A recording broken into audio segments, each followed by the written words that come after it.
कि कम महंगाई और फिर भी तेज गति से सरकार खर्चा कर रही है। Centrally sponsored schemes.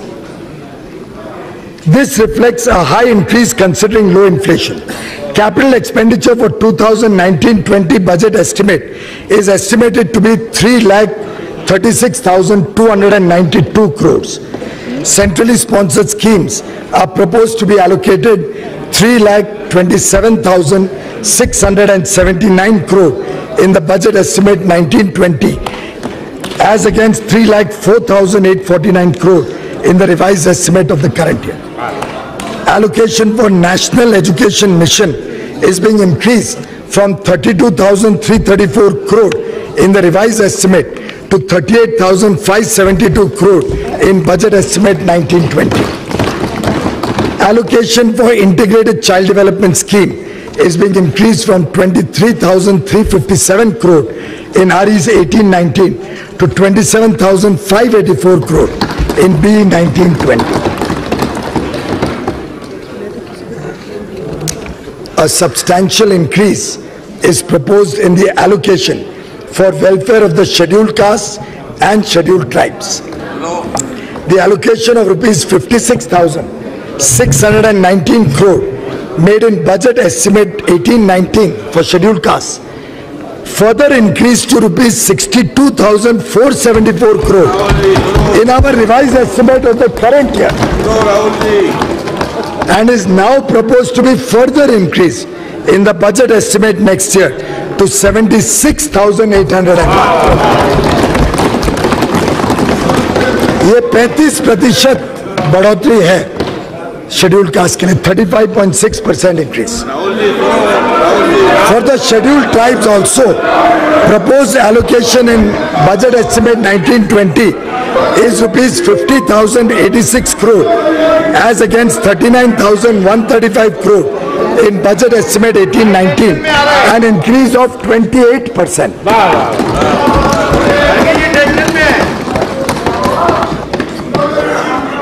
We have pursued the public enterprises asset management agenda to make these enterprises accountable to the people. As many as 57 central public sector enterprises are now listed with a market cap of over 13 lakh crores. The government received 1 lakh crore from disinvestment proceeds last year. We are confident of crossing the target of rupees 80,000 crore this year. We have maintained the glide path towards our target of 3% of fiscal deficit to be achieved by 2020-21. India's debt to GDP, which was 46.5% in 17-18, while the FRBM Act prescribes that the debt to GDP ratio should be brought down to 40% by 2024-25. Along with completion of our fiscal deficit consolidation program, we will now focus on debt consolidation program. Our government had promised last year that we will carry out reforms in stamp duty levied and collected on financial securities transactions. I am proposing, therefore, through the finance bill, necessary amendments in this regard. The amendments proposed will usher in a very streamlined system. Stamp duties would be levied on one instrument relating to one transaction and get collected only at one place through the stock exchange. The duty so collected will be shared with all the state governments seamlessly on the basis of domicile of the buying client. Madam Speaker, now I come to Part B of the tax proposals. On behalf of all the people of India and on behalf of our government, I would first like to thank all our taxpayers for their valuable contribution to nation building and for providing a better quality life to the poor and marginalized sections of society. Your tax helps provide dignity to our sisters and mothers with toilets and cooking gas connections. Your tax pays for the electricity connections to the poor who have lived in darkness for generations. The tax you pay will provide health care to 50 crore brothers and sisters and children.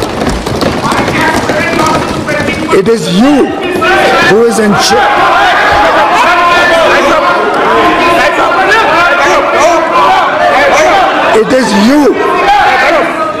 It is you who is ensuring respect, dignity, and a secure future to our retired Jawans through one rank, one pension.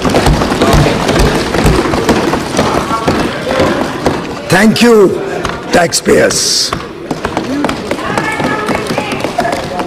Because of all these major tax reforms undertaken by us during the last 4.5 years, both tax collection as well as the tax base have shown significant increase, and we have made progress towards achieving a moderate taxation, high compliance regime. It is therefore just and equitable that some benefits from the tax reforms must also be passed on to the middle class taxpayers.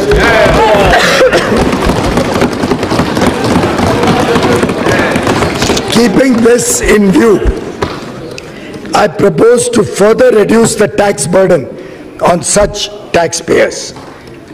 Though, Madam Speaker, as per convention, the main tax proposals will be presented in the regular budget, small taxpayers, especially the middle class, salary earners, pensioners, and senior citizens need certainty in their minds at the beginning of the year about their taxes.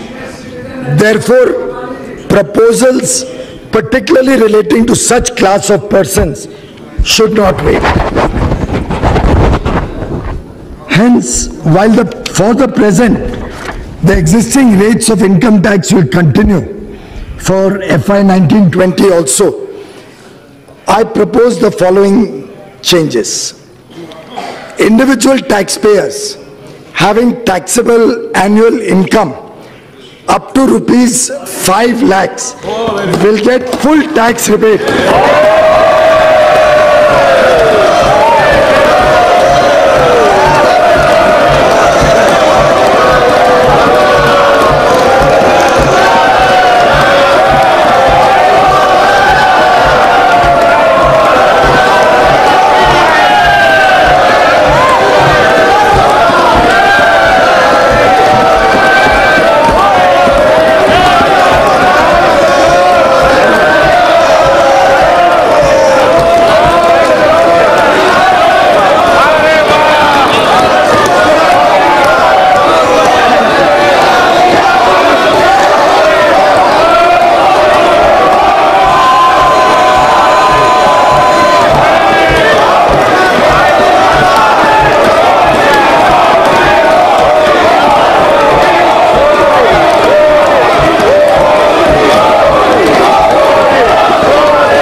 Not be required to pay any tax.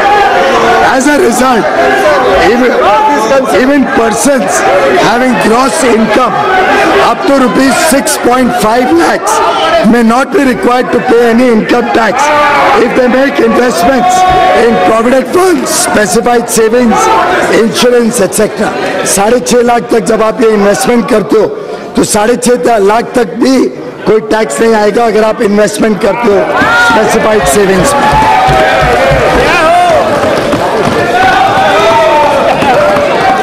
In fact, with additional deductions such as interest on home loan up to 2 lakhs, interest on educational loans, national pension scheme contributions, medical insurance, medical expenditure on senior citizens. With all of these other exemptions, deductions, persons having even higher income will not have to pay any tax.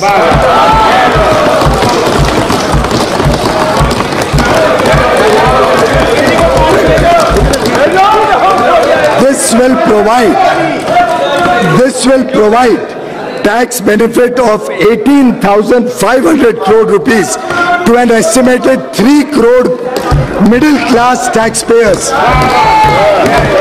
comprising self-employed, small business, small traders, salary earners, pensioners and senior citizens. ऐसे लगभग 3 करोड़ लोग अलग अलग वर्गों से मध्यम वर्गी, उनको tax से लगभग इससे पूरी तरीके से मुक्ति मिल जाएगी।